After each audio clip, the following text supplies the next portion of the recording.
সত্যি বলছি বন্ধুরা, এই মিষ্টিটা খেয়ে আপনারা বিশ্বাসই করতে পারবেন না যে এই মিষ্টিটা আমরা চিড়ে দিয়ে বানিয়েছি।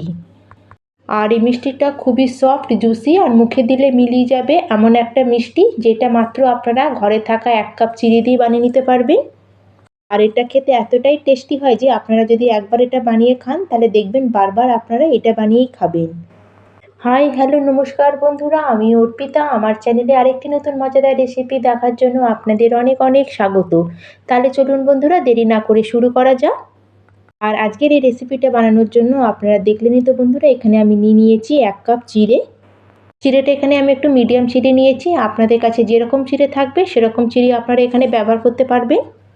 আর চিড়েটাকে এইভাবে আমি একটু স্ট্রেনারের মধ্যে ঢেলে এটাকে একটু চেলে নেবো, কারণ চিড়ের মধ্যে কিন্তু অনেক রকম গুঁড়ো বা ডাস্ট থাকে। আর চিড়েটাকে এখানে আমি ভালো করে একটু পরিষ্কার করে নিয়েছি। এখন এখানে একটা মিক্সিং জার নিয়ে নিয়েছি। আর এখন আমাদের এই জারের মধ্যে আমাদের চেলে রাখা যে চিড়েটা ছিল ওটাকে স্ট্রেনার থেকে পুরো আমরা জারের মধ্যে ট্রান্সফার করে নেব। এখন চিড়েটাকে আমাদের একটু ফাইন করে পিষে নিয়ে আসতে হবে। আর এখানে দেখুন বন্ধুরা, আমি চিড়েটাকে পুরো পিষে নিয়ে চলে এসেছি। আর এটা পেশার পরে কিন্তু এটা একদম আটার মতো পাউডার হয় না। এটা যেরকম আমরা সুজি যেরকম ধরলে যেরকম লাগে একটু দানা দানা মতো সেরকম থাকে। আর এখন এটাকে সাইডে রেখে আমরা চলে যাব নেক্সট প্রিপারেশনে। আর এদিকে গ্যাসে আমি একটা প্যান বা কড়াই নিয়ে নেবো, আর তাতে আমি অ্যাড করে দেবো এখানে দুধ। আর এখানে আমি যে কাপ দিয়ে চিড়ে মেপে 1 কাপ চিড়ে নিয়েছিলাম সেই কাপেরই এখানে আমি মেপে নিয়ে নিলাম 1.5 কাপ দুধ। এখানে যে কোনো একটা কাপ বা বাটি সেট করে নেবেন, আর তাতেই কিন্তু চিড়েটা দুধটা মেপে নেবেন, তাহলে দেখবেন আমাদের মিষ্টিটা একদম পারফেক্ট তৈরি হবে। দুধটাকে প্রথমে একটু ভালো করে গরম করে আমি একটু হালকা দুধটাকে ফুটতে দেবো। আর দুধটা যখন ফুটতে শুরু হবে তখন আমরা গ্যাসের ফ্লেমটাকে লোতে করে দেবো। আর লো ফ্লেমে আমাদের যে বানিয়ে রাখা চিড়ের পাউডারটা ছিল সেটাকে আমরা অল্প অল্প করে দুধের মধ্যে দিতে থাকবো, আর আরেক হাত দিয়ে এটা মিক্স করতে থাকবো। একবারে এটা পুরো অ্যাড করে দেবেন না, তাহলে কিন্তু দুধের মধ্যে গিয়ে এটা পুরো একটা লাম্পস বা ডালা টাইপের হয়ে যাবে। এইভাবে একটু একটু করে দিতে থাকবেন আর মিক্স করতে থাকবেন, দেখবেন একটুকু এর মধ্যে কোনো ডালা হবে না। আর এইভাবে দেওয়াতে দেখুন বন্ধুরা, এখানে কিন্তু পুরো দুধের মধ্যে চিড়েটা খুব সুন্দর মিশে গেছে, একটু কিন্তু ডালা মতো হয়নি। এখন আমাদের চিড়ের এই পাউডারটাকে দুধের মধ্যে খুব ভালো করে মিশিয়ে নিতে হবে। চিড়েটাকে দুধের মধ্যে দেওয়ার পরে বন্ধুরা এটাকে কিন্তু ছাড়া যাবে না, কন্টিনিউ আমাদের নাড়তে হবে। আর যদি দেখেন যে চিড়েটা দুধের মধ্যে দেওয়ার পরে একটু ডালা মতো হয়ে গেছে, তাহলে কিছু অসুবিধা নেই, খুন্তির ডগা দিয়ে ভালো করে এটাকে ভেঙে একটু দুধের মধ্যে মিশিয়ে নেবেন। আর এইভাবে এটাকে আমরা কন্টিনিউ নাড়াতে থাকবো যতক্ষণ না এটা একটু ঘন মতো হয়ে যাচ্ছে। আর এখানে দেখুন বন্ধুরা, আমাদের কিন্তু এখানে কোনো রকম ডো বানাতে হবে না। যেহেতু আমরা এটা চিড়ে দিয়ে বানাচ্ছি, আমরা যদি ডো মতো তৈরি করি তাহলে চিড়েটা কিন্তু পরে ঠান্ডা হয়ে এটা শক্ত মতো হয়ে যাবে। সেই জন্য কিন্তু এখানে ডোটাকে আমরা খুব বেশি টাইট করব না, এরকম একটু সেমি থিক মতো হলে কিন্তু আমরা গ্যাসের ফ্লেমটাকে বন্ধ করে দেবো। আর প্রায় 2 থেকে 3 মিনিট পরে আপনাদের দেখাচ্ছি আমাদের এই চিড়ের মিক্সচারটা কিন্তু অনেকটা ঘন হয়ে গেছে। এখন এটাকে নামিয়ে আমি একটা প্লেটের মধ্যে নামিয়ে নেবো। আর ডোটাকে একটা প্লেটের মধ্যে নামিয়ে এখন আমি খুন্তির সাহায্যে এটাকে একটু চারিদিকে স্প্রেড করে দেবো, যাতে এটা তাড়াতাড়ি একটু ঠান্ডা হয়ে যায়। এখানে কিন্তু আমাদের এই চিড়ের যে মিক্সচারটাকে কিন্তু আমরা পুরোপুরি ঠান্ডা করব না, আমরা যাতে ছুঁতে পারবো সেই পর্যন্ত এখানে এটাকে ঠান্ডা করতে হবে। আর যতক্ষণ এটা একটু হালকা ঠান্ডা হচ্ছে ততক্ষণ ওদিকে আমরা একটা মিষ্টির জন্য একটা শিরা রেডি করে নেব। এর জন্য গ্যাসে একটা কড়াই বসিয়ে তাতে আমি দিয়ে দিচ্ছি 1 কাপ চিনি। আর এখন এর মধ্যে আমি অ্যাড করে দিচ্ছি জল। এখানে আমি 1.5 কাপ জল দিচ্ছি। যেই কাপ মেপে আমি 1 কাপ চিনি নিয়েছিলাম সেই কাপেরই এখানে আমি 1.5 কাপ জল অ্যাড করে দিলাম। আর এবার জলটা অ্যাড করা হয়ে গেলে আমরা গ্যাসের ফ্লেমটাকে হাইতে করে দেবো, আর চিনিটাকে খুব ভালো করে জলের মধ্যে মেল্ট করে নেব। আর এখানে কিন্তু চিনির রসটা আমি বেশি মোটা বানাবো না, একটু পাতলা মতোই করছি। আর রসটা যদি একটু পাতলা হয় তাহলে কিন্তু রসটা খুব সুন্দর আমাদের মিষ্টির মধ্যে অ্যাবজর্ব হয়ে যায়। এখানে দেখুন বন্ধুরা, চিনিটা কিন্তু খুব ভালো মতো জলের মধ্যে পুরো মেল্ট হয়ে গেছে। আর এইভাবে মেল্ট হয়ে যাওয়ার পরে এখন গ্যাসের ফ্লেমটাকে আমরা মিডিয়ামে করে দেবো। আর মিডিয়াম ফ্লেমে এটাকে আমরা আরও 2-3 মিনিটের মতো একটু ফুটিয়ে নেব। এখানে চিনির রসটা কিন্তু আমরা একতার বা দুতার করব না, চিনির রসটা একদম পাতলা তৈরি করতে হবে। আর সুন্দর একটা ফ্লেভারের জন্য এখানে আমি 2খানা এলাচ ভেঙে দিয়ে দিলাম। আর আপনারা চাইলে এখানে কেশর অ্যাড করতে পারেন, খুব সুন্দর একটা কালার আসবে। আর এখানে বন্ধুরা আমাদের যেরকম তেল ধরলে আমাদের হালকা একটু হাতটা চিপচিপে মতো লাগে, সেরকম কিন্তু আমাদের এখানে রসটা একটু চিপচিপে মতো হয়ে গেছে। আর রসটা কিন্তু এখন আমাদের রেডি হয়ে গেছে। এখন আমরা গ্যাসের ফ্লেমটাকে অফ করে দেবো। আর এখন এটাকে আমরা এইভাবে একটু ছেড়ে দেবো। আর এদিকে দেখুন বন্ধুরা, আমাদের যে চিড়ের মিক্সচারটা ছিল এটা হালকা আগের থেকে একটু ঠান্ডা হয়ে গেছে, আর হাতে দেখুন একটুকু লাগছে না। আর চিড়ে যেহেতু জল অ্যাবজর্ব করে সেই জন্য এটা ঠান্ডা হওয়ার পরে কিন্তু একটু টাইট মতো হয়ে যায়। আর আজকের এই গোলাপ জামুনের টেস্টটাকে বাড়ানোর জন্য এখানে আমি অ্যাড করে দিচ্ছি 2 চামচ মতো ঘি। আর তার সাথে এখানে আমি অ্যাড করে দিচ্ছি 2 চামচ মতো মিল্ক পাউডার। এখানে আমি 10 টাকার একটা প্যাকেট নিয়েছিলাম, সেটা পুরো এর মধ্যে দিয়ে দিলাম। আর এবার এর মধ্যে আমি অ্যাড করে দিলাম বড় চামচের 1 চামচ ময়দা। আর ময়দার জায়গায় আপনারা এখানে আটা বা কর্নফ্লোর নিতে পারেন, কিন্তু যে কোনো একটা এখানে ব্যবহার অবশ্যই করতে হবে। যেহেতু এটা আমাদের চিড়ের আমরা গোলাপ জামুন তৈরি করছি, এতে কিন্তু দেওয়া খুবই জরুরি, এতে কিন্তু বাইন্ডিংটা খুব সুন্দর আসবে। আর যখন আমরা গোলাপ জামুনগুলোকে তেলে ফ্রাই করব তখন কিন্তু তেলে গিয়ে এগুলো ফেটে যাবে না। আর এইভাবে আমাদের এখন ডোটাকে খুব ভালো করে চটকে একটু মেখে নিতে হবে, যাতে আমরা এখানে যে মিল্ক পাউডারটা আর যে ময়দাটার ব্যবহার করেছি সেটা খুব ভালো করে চিড়ের মধ্যে মিশে যায়।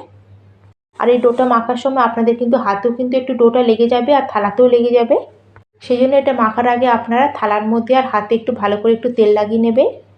আর এখানে দেখুন বন্ধুরা, আমি এটাকে মেখে একদম একটা স্মুথ ডো রেডি করে নিয়েছি। আর এখানে ডোটা কিন্তু আমাদের হালকা এখনও গরম আছে, যত এটাকে আমরা মাখতে থাকবো এখানে ডো কিন্তু আমাদের একদম স্মুথ মতো তৈরি হয়ে যাবে।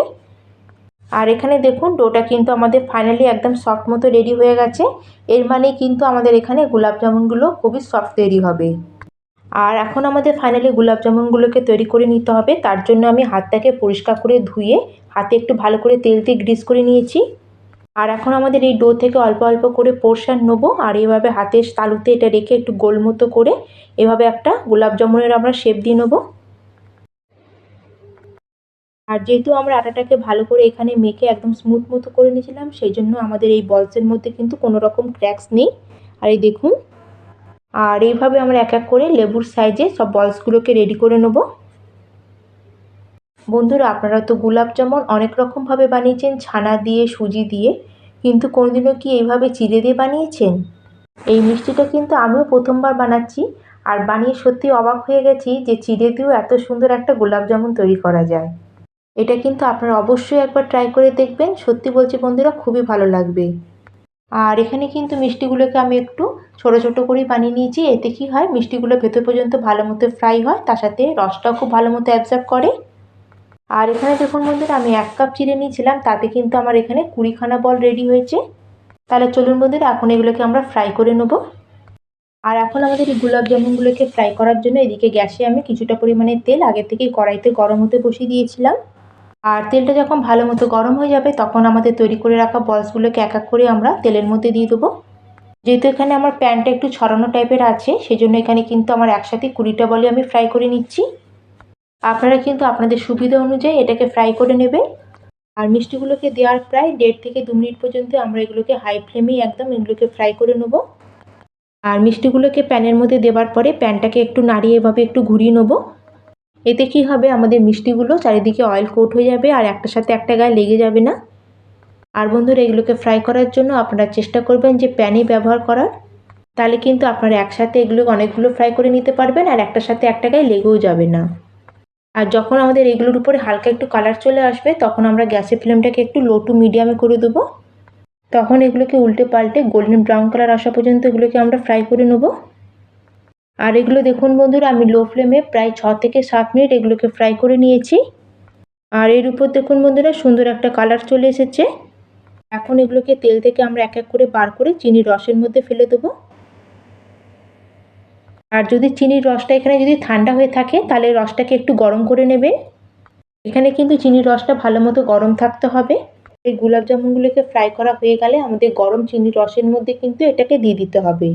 আর এখানে দেখুন বন্ধুরা, একটাও কিন্তু আমাদের গোলাপ জামুন আমাদের ফেটে যায়নি।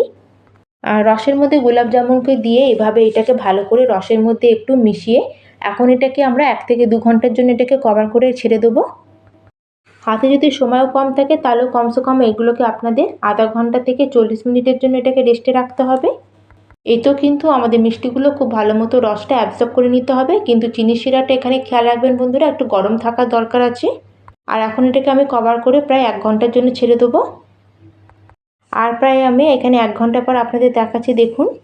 আর এখানে দেখুন বন্ধুরা, আমাদের চিনির রসটা কতটা কমে গেছে, তার মানে আমাদের মিষ্টিগুলো ভালো মতো এখানে রসটা অ্যাবজর্ব করে নিয়েছে। আর এই মিষ্টিগুলোকে এখন একটা প্লেটের মধ্যে আমি সার্ভ করে নেব। তাহলে বন্ধুরা, আজকের আমার এই চিড়ের গোলাপ জামুনের রেসিপি আপনাদের কেমন লাগলো অবশ্যই কিন্তু কমেন্ট করে জানাতে একটু ভুলবেন না। আর রেসিপিটা ভালো লাগলে অবশ্যই লাইক করবেন, শেয়ার করবেন। আর চ্যানেলে যদি নতুন হয়ে থাকেন, চ্যানেলটিকে যদি এখনও না সাবস্ক্রাইব করে থাকেন, প্লিজ চ্যানেলটিকে সাবস্ক্রাইব করে দেবেন। আর এখানে আপনাদের মিষ্টিগুলো কাটা দেখে আপনারা নিশ্চয়ই বুঝতে পারছেন যে আমাদের এই মিষ্টিগুলো কতটা সফট তৈরি হয়েছে আর ভেতর থেকে একদম রসে ভরা। এখানে দেখলেই আপনারা বুঝতে পারছেন কত সুন্দর আমাদের এখানে মিষ্টিগুলো একদম পারফেক্ট তৈরি হয়েছে। মুখে দিলেই কিন্তু একদম মিলিয়ে যাবে। তাহলে বন্ধুরা, আজকের মতো আমি এখানেই শেষ করলাম। আবার চলে আসবো এরকম একটা নতুন রেসিপি নিয়ে। ধন্যবাদ।